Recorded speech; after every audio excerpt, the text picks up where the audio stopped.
आखिर भीष्म और सूर्यपुत्र कर्ण में से कौन था सबसे शक्तिशाली? अगर दोनों का ही आपस में मुकाबला होता तो किसकी होती जीत और किसकी होती हार? महाभारत हमारे सनातन धर्म की एक मुख्य धरोहर है, जहां एक से बढ़कर एक योद्धा थे जिनका मुकाबला करना देवताओं के बस की बात भी नहीं थी। और आज हम ऐसे ही दो योद्धाओं का जिक्र करेंगे जिनकी शक्तियां बेमिसाल थी और इनसे सीधे तौर पर युद्ध करना यानी कि मौत को दावत देने जैसा था। ये दोनों ही योद्धा महान थे। वैसे कभी इन दोनों योद्धाओं का मुकाबला सीधे तौर पर तो नहीं हुआ, लेकिन आज हम इन दोनों योद्धाओं की शक्तियों का आकलन करेंगे और जानेंगे कि आखिर दोनों में से अधिक बलशाली कौन था। ये दो योद्धा कोई और नहीं बल्कि महाभारत के सूर्यपुत्र कर्ण और भीष्म पितामह हैं। अब इस महायुद्ध को हमने 3 श्रेणियों में बांटा है, तो चलिए जानते हैं कि आखिर 3 श्रेणियों के हिसाब से इनमें से किस योद्धा में अधिक शक्ति थी। पहला है वरदान की शक्ति। कर्ण की बात की जाए तो जन्म से ही कर्ण के शरीर में कवच कुंडल विद्यमान थे। ये उन्हें अपने पिता सूर्यदेव से प्राप्त हुआ था। कवच और कुंडल अभेद्य थे। शक्तिशाली से शक्तिशाली अस्त्र भी कवच को तोड़ने में असक्षम था। वही कुंडल कर्ण को फुर्तीला और युवा बनाए रखता था। कवच और कुंडल दोनों ही अमृत से निर्मित थे, जिससे कर्ण को युद्ध में सीधे तौर पर हरा पाना बिल्कुल नामुमकिन था। और महाभारत के युद्ध में इंद्र द्वारा छल से उनके कवच और कुंडल को ले लिया गया ताकि बाद में उनकी मृत्यु हो सके। वहीं अगर भीष्म पितामह की बात करें तो उन्हें महाभारत का सबसे शक्तिशाली योद्धा माना जाता है, जिनका वध करना पांडवों के लिए लगभग नामुमकिन था।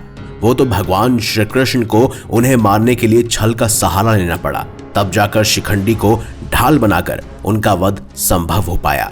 दरअसल देवव्रत स्वयं मां गंगा और राजा शांतनु के पुत्र थे, जो 8 वसुओं में से एक थे। और राजा शांतनु की दूसरी बीवी की इच्छा के लिए भीष्म ने आजीवन ब्रह्मचारी होने की भीष्म प्रतिज्ञा ली।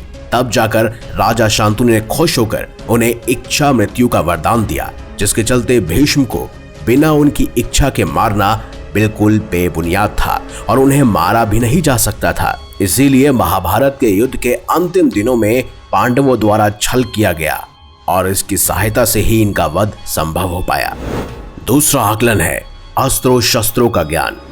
कर्ण की बात की जाए तो वो वैष्णव यज्ञ को करने वाले एकमात्र शक्तिशाली योद्धा थे। कहते हैं कि कर्ण ने अपनी शिक्षा झूठ बोलकर खुद परशुराम जी से प्राप्त की थी, जहां परशुराम जी ने उन्हें असंख्य अस्त्रों शस्त्रों का ज्ञान दिया। उनके पास महान अस्त्र थे, जैसे आग्नेय अस्त्र, प्रजन्य अस्त्र, वाव्य अस्त्र, पन्नन अस्त्र, गरुड़ अस्त्र, नारायण अस्त्र, एकाग्रित अस्त्र और ब्रह्मास्त्र।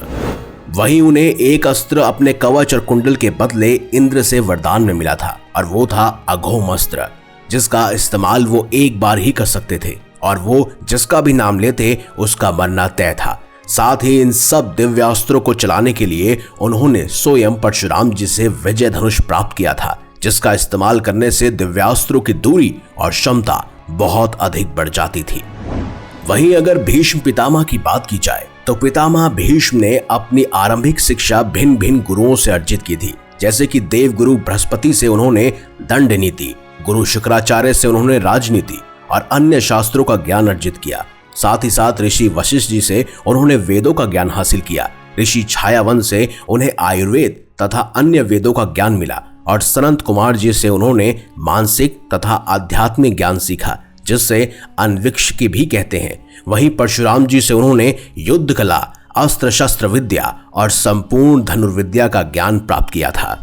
कहते हैं भीष्म पितामह के पास इंद्रास्त्र, आग्नेयास्त्र, वायु अस्त्र, वरुणास्त्र, सूर्यास्त्र, वज्र अस्त्र, मोहिनी अस्त्र, तत्वास्त्र, नागास्त्र, गरुड़ास्त्र, रुद्रास्त्र, पर्वतास्त्र, ब्रह्मास्त्र, ब्रह्मशीरास्त्र, एक से बढ़कर एक दिव्यास्त्र थे। ये मान लीजिए महाभारत काल में 70 से 80% जितने भी दिव्यास्त्र थे उनका संपूर्ण ज्ञान भीष्म पितामह के पास मौजूद था।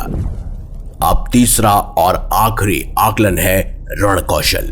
बात की जाए कर्ण की तो कर्ण बेहद ही शक्तिशाली योद्धा थे। महाभारत में केवल एक ही योद्धा ने दिग्विजय यात्रा की उपलब्धि हासिल की थी। वो योद्धा कोई और नहीं बल्कि कर्ण है।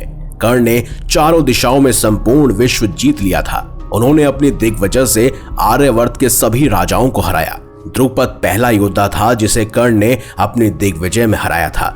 कर्ण ने द्रुपद और पश्चिम दिशा के सभी राजाओं को हराया। उत्तर दिशा में कर्ण ने अकेले ही भगदत्त को हराया था, जिसने महाभारत युद्ध में अर्जुन तक के होश उड़ा दिए थे। वहीं पूर्व में कर्ण ने अंग, बंग, कलिंग, मणिका, मगध और कर्क लंगड़ा और साथ ही अभिरस और अहिशास्त्र सहित सभी राजाओं को हराया। दक्षिण में कर्ण ने अकेले ही रुक्मी, पांड्यनील और दक्षिण के अन्य सभी राजाओं को हराया। फिर कर्ण ने शिशुपाल के पुत्र यवन और वरवर को परास्त किया। सभी 4 दिशाओं में जीत के बाद कर्ण ने मलेच्छा, भद्र, रोहितज्ञ, आग्नेय और अन्य सहित सभी क्षेत्र के राजाओं को आसानी से हराकर उन पर जीत हासिल की।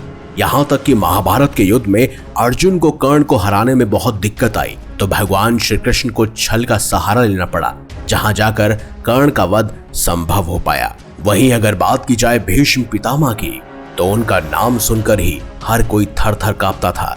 भीष्म पितामह ने कई सारे शक्तिशाली योद्धाओं को परास्त किया था। युवावस्था में भीष्म अजेय थे। उन्होंने चक्रवर्ती राजा उग्रायुध को भी अपने अस्त्रों के प्रभाव से मार डाला। यहाँ तक कि भगवान विष्णु के अवतार भगवान परशुराम जी, जो खुद भीष्म पितामह के गुरु थे, उनसे भी भीष्म पितामह का युद्ध हुआ और भीष्म और परशुराम जी के इस युद्ध का कोई भी निष्कर्ष नहीं निकला और इस युद्ध को शांत करवाने खुद महादेव को आना पड़ा। तो इस बात से आप समझ ही सकते हैं कि भीष्म पितामह कितने शक्तिशाली थे, जो अपने गुरु से ही लड़ बैठे और उसमें किसी की भी जीत नहीं निकल कर आई। सिर्फ यही नहीं, कुरुक्षेत्र में खुद भीष्म रोजाना कई लाखों पांडव सैनिकों का वध अकेले करते थे। उनके पास इच्छा मृत्यु का वरदान था, इसीलिए उन्हें हरा पाना और मार पाना बिल्कुल असंभव था। भगवान श्री कृष्ण ने पांडवों को इसके लिए सुझाव दिया कि वो खुद जाकर भीष्म पितामह से उनकी मृत्यु का कारण पूछे, और तब जाकर भीष्म पितामह ने खुद ही पांडवों को बताया कि उनकी मृत्यु कैसे होगी। ऐसे में सभी पांडवों ने शिखंडी को युद्ध में उतारा और तब जाकर भीष्म ने उन्हें देखकर शस्त्र त्यागे, जिसके बाद अर्जुन ने शिखंडी को अपनी ढाल बनाकर कई असंख्य तीर स्वयं भीष्म पितामह की छाती में भेज दिए और भीष्म पितामह बाणों की शैया पर विराजमान हो गए। जहां महाभारत का युद्ध खत्म होने के कई हफ्ते बाद आखिर में भीष्म पितामह को अपना देह त्यागना पड़ा। कर्ण और भीष्म पितामह दोनों ही बेहद खतरनाक और शक्तिशाली योद्धा थे। कहते हैं कौरवों के प्रथम सेनापति तो खुद भीष्म पितामह थे और कर्ण आखिरी सेनापति। दोनों की शक्ति बहुत ही खतरनाक थी। दोनों ने कभी आपस में युद्ध तो नहीं किया, लेकिन अगर दोनों में आपस का युद्ध होता तो आखिर किसकी जीत होती? यह प्रश्न हम आप पर छोड़ते हैं। इसका जवाब आप हमें कमेंट बॉक्स में अवश्य लिखिए और हमें बताइए कि आखिर इन दोनों के इस युद्ध में किसकी जीत होना तय थी। और अगर आपको हमारी ये खास जानकारी वीडियो अच्छी लगी है तो इस वीडियो को लाइक कीजिए, हमारे चैनल को सब्सक्राइब कीजिए और ज्यादा से ज्यादा शेयर भी कीजिए। तो मिलेंगे अगली बार एक नई खास वीडियो के साथ। तब तक देखते रहिए संपूर्ण ज्ञान का केंद्र बिंदु मिस्टीरियस हिंदू।